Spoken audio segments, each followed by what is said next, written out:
Joy Sells, and welcome to another edition of Best Docs Network, featuring some of the best doctors in the Houston area that are changing lives day to day. First up, we're going to show you an ear, nose, and throat specialist, Dr. C.T. Nguyen.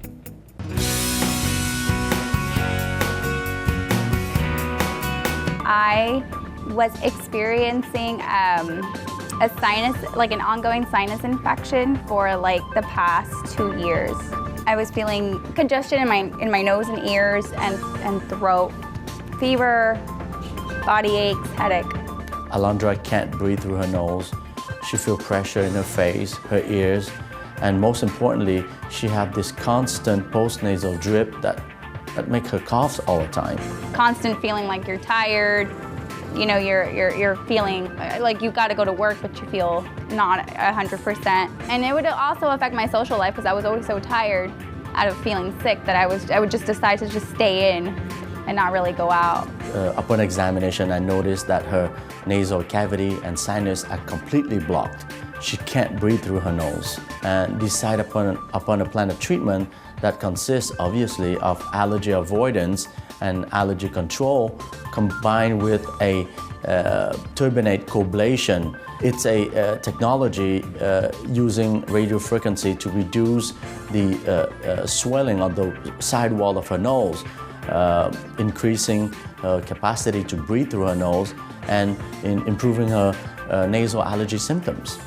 After the procedure, I no longer experienced the symptoms that I was experiencing before. I noticed that I could breathe a lot better, like I just want to say I could breathe. Alondra was very happy with the result of the treatment. We actually found the cause of the problem and targeted our treatment. Alondra breathed better, she feels better. It's a new person. Medicine has advanced so much that there's always a solution to breathe well and live well. Patient doesn't have to suffer anymore. I no longer felt congestion. I wasn't getting sick every month because I no longer had that infection inside of like my sinus passages. So I want to say I feel great now.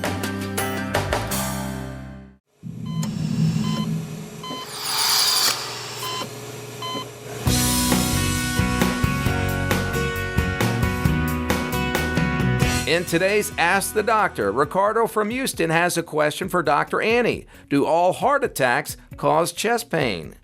That's a fabulous question. Very important for people to know that 50% of the time, people with coronary disease don't even have chest pain. They don't have any symptoms. So sometimes people can have a heart attack and not have chest pain. Sometimes people can have chest pain but not be having a heart attack, but just have something called angina or decreased blood flow to the heart. Whatever the symptom is, whether it's chest pain, shortness of breath, palpitations, just a funny feeling in the heart, oftentimes women may say that they just feel less able to do the things that they do, less able to take care of the things in their household daily environment. So if people have symptoms, definitely they should be checked. If they don't have symptoms, they just are worried about heart attack or stroke or family history of heart attack, just go and see your doctor. Every physician is able to evaluate the heart. You don't have to go to a cardiologist. You can start with your primary care doctor that can give great care, and then go and see a cardiologist for further evaluation. I am an athlete. I am a World Series champion. I'm a hockey player. I'm a football player. I am strong. I am strong. I am strong. Fight colorectal cancer. Demands a cure for colon and rectal cancer. I'm strong because I have lost a friend's mother. Because I lost both of my parents to this disease. I am strong because nobody should suffer. Let's beat this cancer. One simple test, and you could save your life or someone you love. Get screened. Be a part of 1 million strong.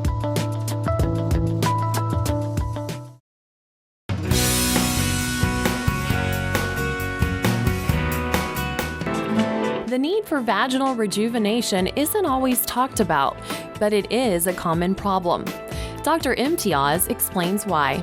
For a lot of women, once they've had children, they feel that sex is not the same as it used to be. They don't have control during intercourse, they don't find pleasure during intercourse, and in general, most patients would say that they feel loose.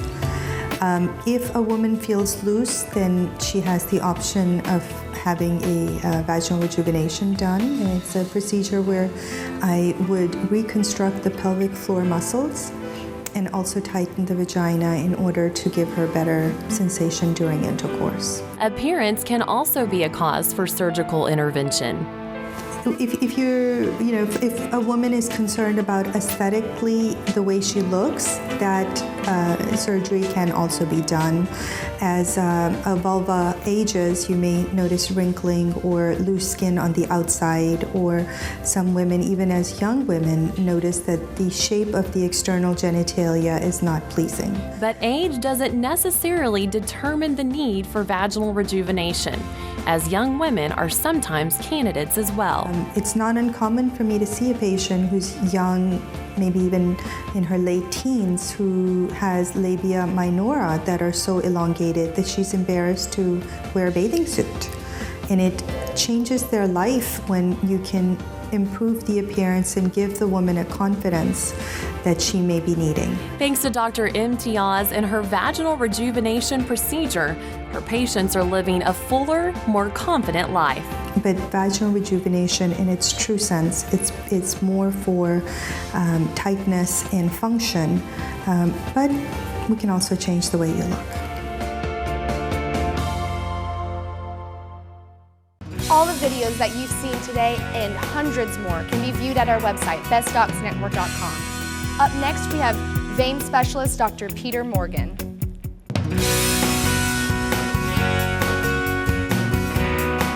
A few years back, I started having ulcers show up on my lower ankles. So these ulcers would take 2 to 8 months to get rid of. Once those would heal over, another one would pop up. We did an ultrasound and discovered that he had severe chronic venous insufficiency with very large varicose veins and swelling. His biggest issues were that he had open, non-healing wounds. He had a very large one on the right side, and he had a much smaller one on the left side. He'd been seen and treated by a variety of people with a variety of methods over the years. None of them had worked. They said, well, that's not really a problem. We have surgeries that we can do on an outpatient basis. We can get rid of that for you in no time. We very carefully mapped out which veins were bad in his legs, the ones that are running backwards, and then made sure we understood where the blood was running correctly, and we ablated selectively the bad veins to restore the venous circulation out of his legs back to normal. And that improves the overall health of the leg and improves healing, and he actually healed up very nicely. The procedures, like I said, didn't take any time at all. Come in the morning, go to work in the afternoon, not a problem. There was no pain after the surgeries. All went well, went back to work, no problem. You can have wounds that are unrelated to venous insufficiency, but most chronic non-healing wounds are related to problems with your veins. But if you have a non-healing wound, that is almost certainly from venous insufficiency, and we can heal virtually all of those wounds here with the procedures we do. Having the circulation back in my lower legs allows me to work longer. It allows me to stay on my feet longer. I don't have the foot pain that I had prior. The procedures helped dramatically.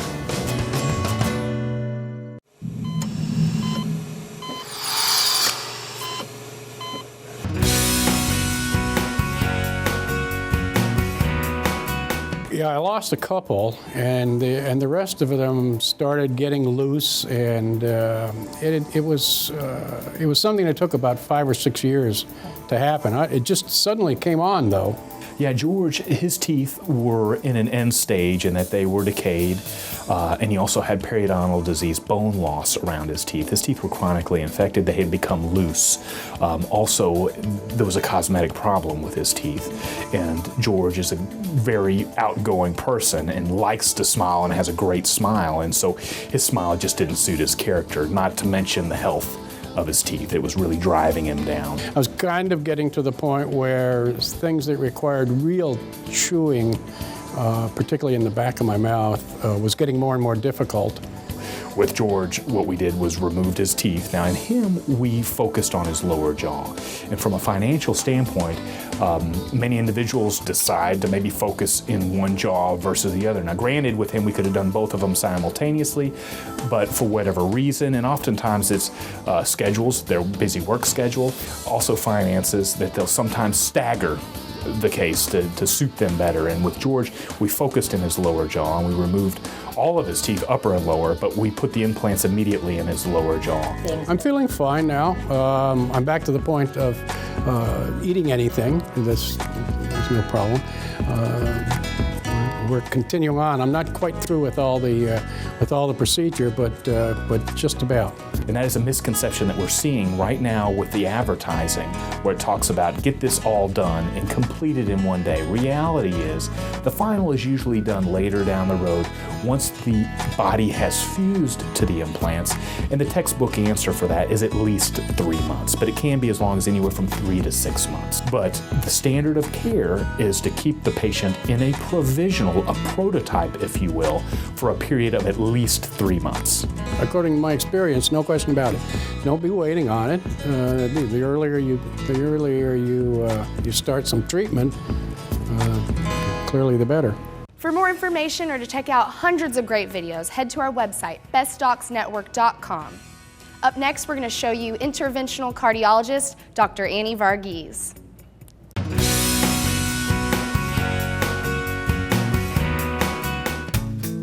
Coronary disease is a type of vascular disease where plaque coats the inside of the vessel to the point where there's a growth, and that's called stenosis. The number one problem with regard to formation of plaque is cholesterol.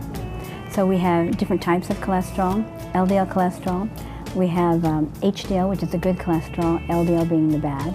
Triglycerides are another bad cholesterol. So it's very important to do advanced testing of the lipids. Back in 2000, I went working, had some pains in the chest, went to my general practitioner. He examined me and said, "You need to go see the cardiologist today." Made an appointment for me with Dr. Varughese, and when she examined me, she said, "Just stay right there. You're going to the hospital."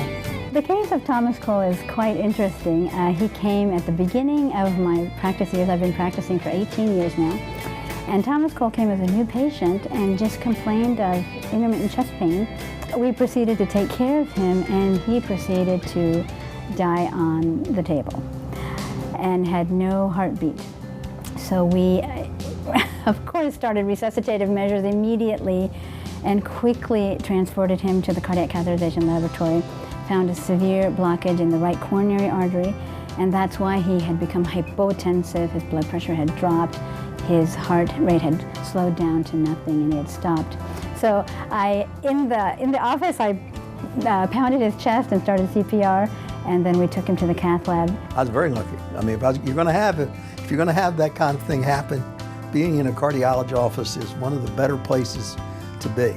The thing that's most amazing, I think, about Dr. Varughese is her concern for her patients and her constant drive or constant searching for things to help them, not only when they've had the heart attack, but help in prevention of the heart attack. Her personality of her patient care is phenomenal.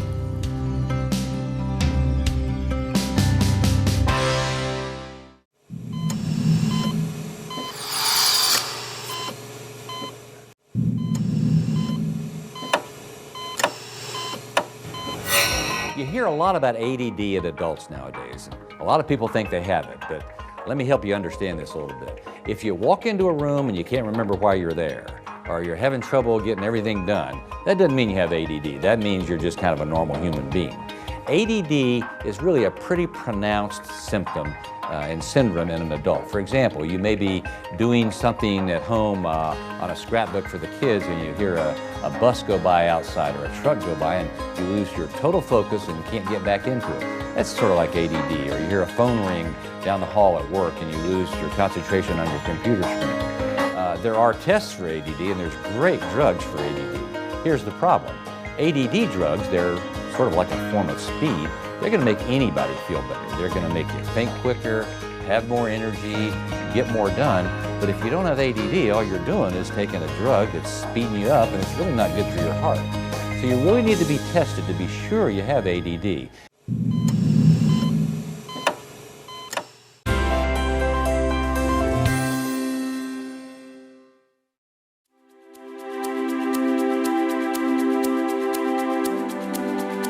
Atrial fibrillation, a commonly known arrhythmia that involves the upper chambers of the heart becoming irregular and beating sometimes wildly out of control, sometimes beating very slow and causing the need for a permanent pacemaker. Atrial fibrillation is another risk for stroke, and therefore patients who have atrial fibrillation really need to see their doctors, be evaluated, and get on anticoagulant therapy just to protect them from stroke. Now, what causes atrial fibrillation? That's a question that many of my patients ask. Doc, why am I having this problem? And I say, well, the electricity of the heart can change over time. Sometimes as we age, our cardiac cells can change their electrical impulses, and things can kind of go haywire. So we want to make sure that we look at an EKG each time the patient comes in. It's important to check those things, and ask your doctor to do an EKG if you haven't had one. If you have palpitations, if you have shortness of breath, feeling faint, make sure you have your rhythm evaluated with an event monitor or some type of Holter monitor. It's very important. Atrial fibrillation is something easily treated. Protect yourself. Get your heart checked today.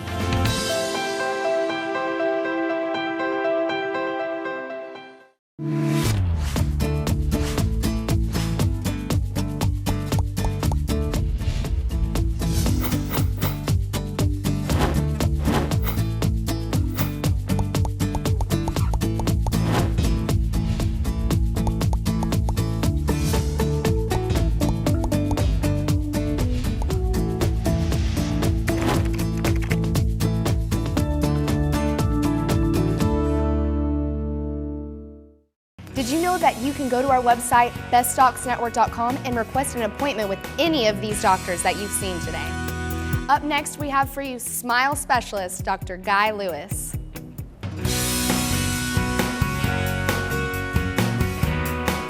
I found out about James through a local chiropractor who has treated a lot of wounded warriors and has worked with them and donated his time to help those guys. On February 26, 2006, we were on a presence patrol, and we got some information that they were making IEDs in a mosque, which is a place that is the majority of the time a place where we can't go mosque in schools. But anyway, we went there, we followed the information, detained some personnel, and as we were leaving there was an SV bit on site that detonated right next to my striker.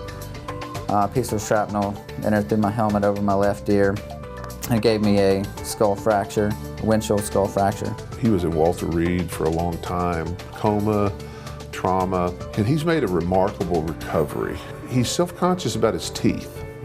And it's not that they were broken up or damaged in the accident that he had, but he's studying to be a nurse practitioner. And so he's seeing people in the clinic. And so then he's going in and talking to patients and people. I have a very stern and aggressive approach, and it's just ingrained in me after 10 years of being a ranger. That's just how you communicate. I'm learning to smile. And then I realized, growing up I was embarrassed about my smile, and when I see my patients and I don't smile, it's hard for them to, this guy is too serious for me to be treating me. He's mean. He just had a self-consciousness about his teeth, and yes, they definitely could use veneers. He has some teeth that are real crooked and tucked in and stuff, so he's a perfect candidate. The whole team here, they've taken me in, and I'm excited about the change because I know my demeanor is going to change as I work with my patients. I have so much respect for these guys who go and put it on the line for our country, and my dad was wounded in the South Pacific in World War II. And I'm just a big supporter of our veterans and what they do. So I wanted to help this guy. I just wanted to, and I think he's going to get a fantastic result. We are 1 million strong. We are united behind a cure. There are over 1 million colorectal cancer survivors in the United States. My name is Charles Kelly from Lady Antebellum, and I'm in this fight against colorectal cancer because it actually hits pretty close to my family. My father-in-law was diagnosed with it, and the thing about this disease is it is preventable, and so I encourage everybody to go get screened. Let's beat this thing.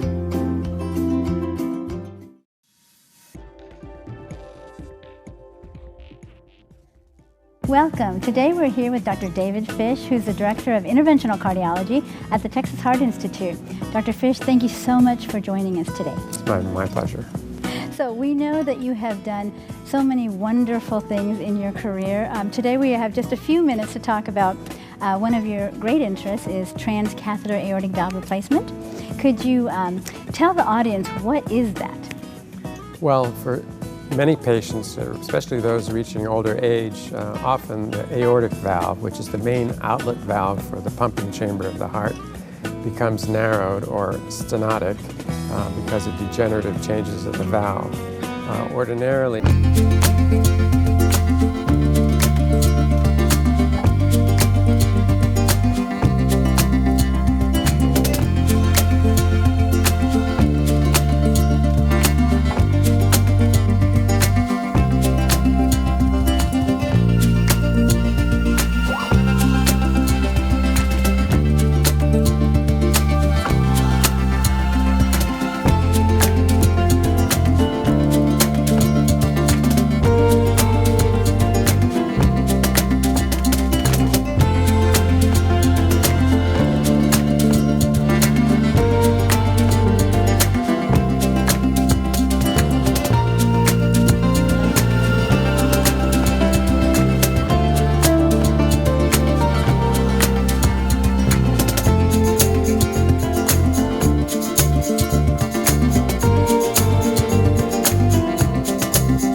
the branch of cardiology involved with putting instruments in the body and opening arteries and correcting structural defects in the heart.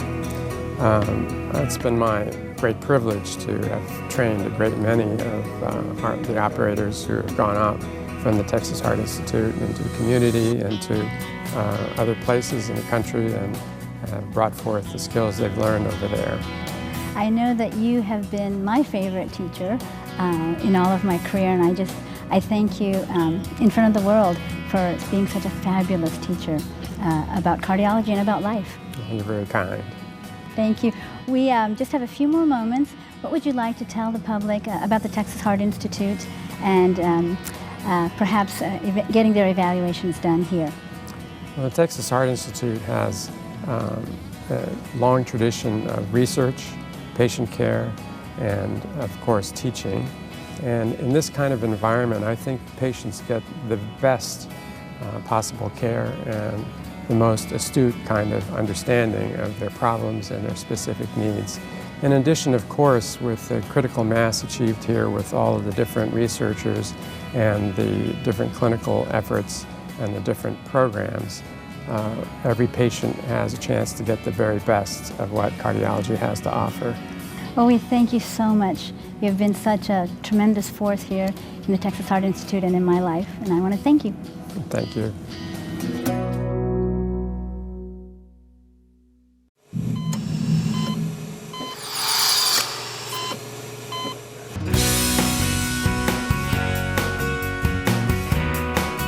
Many present in my office complaining of a painful bunion deformity. A bunion deformity is that deviation of the great toe where you see that bump on the side or bump on the top. It has to do with a deviation of the first metatarsal And basically, you know, it just became really painful for her to walk in her regular shoes. Yes, because I really had this bunion, I think like probably about a year. And so it had got so bad I couldn't even wear a shoe. So that's what really made me came in, you know, to have surgery on it. The next step was for us to take an x-ray and to evaluate her foot and determine what kind of, you know, surgery would be appropriate. So after looking at an intermetatarsal angle, we basically decided that an Austin bunionectomy would be the best procedure.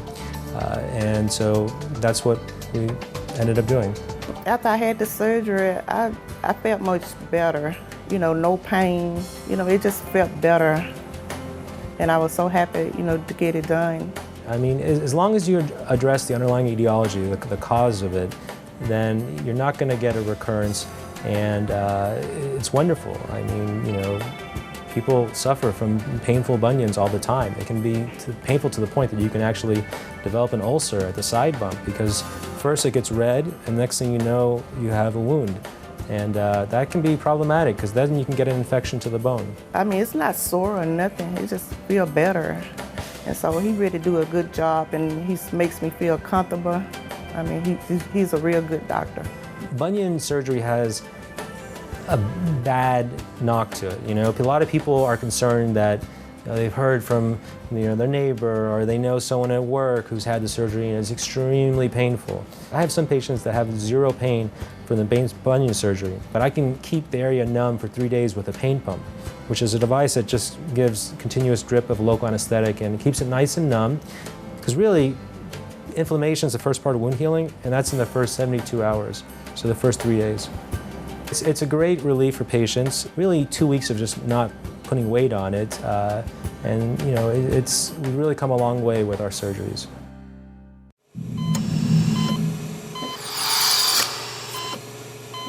All right, that's going to do it for today's episode of Best Docs Network, featuring some of the best doctors in the Houston area that are changing people's lives. If you have any questions or comments, we would love to hear from you. Send us an email at info@bestdocsnetwork.com. And for more information or to check out any of the videos you've seen today, head to our website, bestdocsnetwork.com. We'll see you next week.